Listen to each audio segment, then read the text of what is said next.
হে মালিক তোমাদেরকে সৃষ্টি করেছেন, ওয়াল্লাযীনা মিন ক্বাবলিকুম, ওই আল্লাহ শুধু তোমাকে সৃষ্টি করেনি, তোমার পূর্বে সকল মানুষকে তিনি সৃষ্টি করেছেন। তোমাদের দায়িত্ব হে মানুষ সে মহান আল্লাহর আইন মেনে চলা, লাআল্লাকুম তাত্তাকুন, এতে আশা করা যায় তোমরা ভয়াবহ পরিণাম থেকে বাঁচবে। ভাইরা, মহান রবের আইন মানবো কেন? আল্লাহ বলেছেন আল্লাযী খালাকালাকুম আরদা ফিরাশা, এই জন্যই গোলামি করবো আল্লাহর। আল্লাহ এই জন্য মেনে চলবো যেহেতু তিনি বিশাল পৃথিবী সৃষ্টি করেছেন আমাদের জন্য বিছানা করে। ওয়াসসামা বিনা, তিনি আকাশ সৃষ্টি করেছেন ছাদ করে। ওয়ানজালা মিনাস সামাই মা, ওই আল্লাহ আকাশ থেকে পানি বর্ষণ করেন। ফাখরাজা বিহি মিনাস সামারাতি রিজকাল লাকুম, ওই পানি দিয়ে পৃথিবীকে জীবিত করে পৃথিবীর মাটি থেকে আমার জন্য রিজিক তিনি সৃষ্টি করেছেন। অতএব ফালা তাজআলু লিল্লাহি আনদাদা ওয়া আনতুম তা'লামুন, তোমরা বুঝে সুঝে সেই মহান রবের আইনের পরিবর্তে অন্য আইন মেনে চলো না।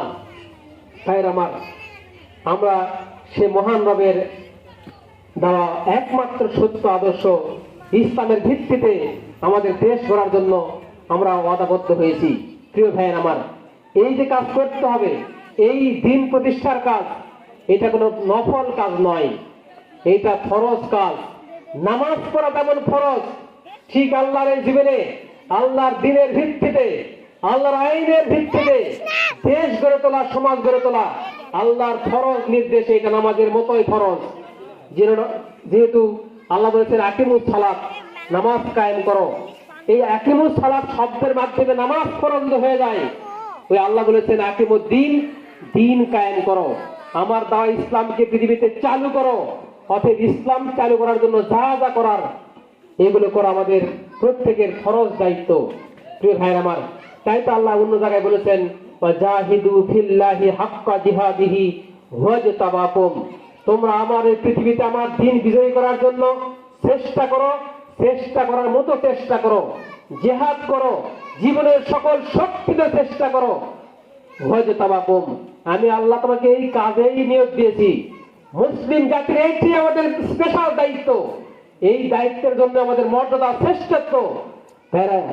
এই দায়িত্ব পালন করলেই মহান রবের নিকট আমরা প্রিয় হব, শ্রেষ্ঠ জাতি হতে পারবো। এই দায়িত্ব ভুলে গেলে, এই কাজ না করলে আমাদের শ্রেষ্ঠত্ব থাকে না, সম্মান থাকে না, পজিশন থাকে না। তাই আমার যখন থেকে মুসলিম জাতি ইসলামের শিক্ষা থেকে ভুলে ছিটকে পড়েছে, তখন থেকে আমাদের ঘাড়ে গোলামীর জিনজির চেপে বসেছে। আমরা আজকে গোলামি করতেছি, কখনো ভারতের গোলামি করি, কখনো আমেরিকার গোলামি করি,